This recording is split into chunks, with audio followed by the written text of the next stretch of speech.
ضلع دیامر میں عدالتی پیشی کے لیے لائے گئے 3 قیدیوں میں 2 ملزمان چلاس ملحقہ علاقہ بٹو گاہ پل کے مقام پر مسلح پولیس اہلکاروں پر تیز دھار آلہ چھری سے حملہ کر کے فرار ہونے میں کامیاب ہو گئے ہیں۔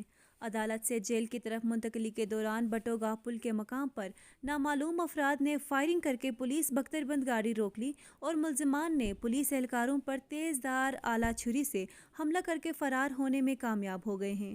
اس حوالے سے مزید تفصیلات اس رپورٹ میں۔ مسلح 5 پولیس اہلکاروں پر 2 قیدی بھاری نکلے۔ 2 ملزمان نے 5 پولیس اہلکاروں پر تیز دھار آلہ چھری سے حملہ کر کے سب کو زخمی حالت میں ہسپتال بھیج دیا۔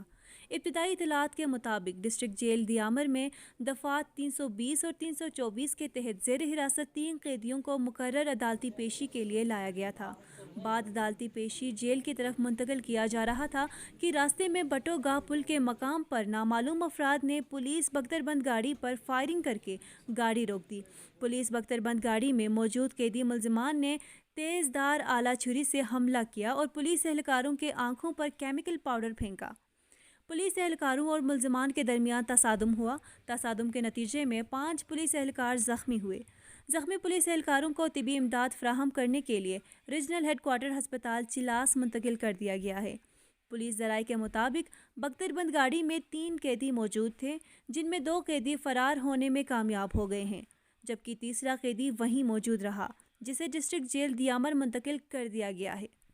فرار 2 ملزمان کی گرفتاری کے لیے دیامر پولیس ملزمان کی تعاقب میں نکل گئی ہے۔ چلاس کا ملحقہ علاقہ بٹو گاہ اور رونئی میں مکمل ناکہ بندی کی گئی ہے۔ فرار ملزمان کا تعلق دیامر کا علاقہ نیاٹ سے ہے۔ رپورٹ کر رہے تھے حسین احمد۔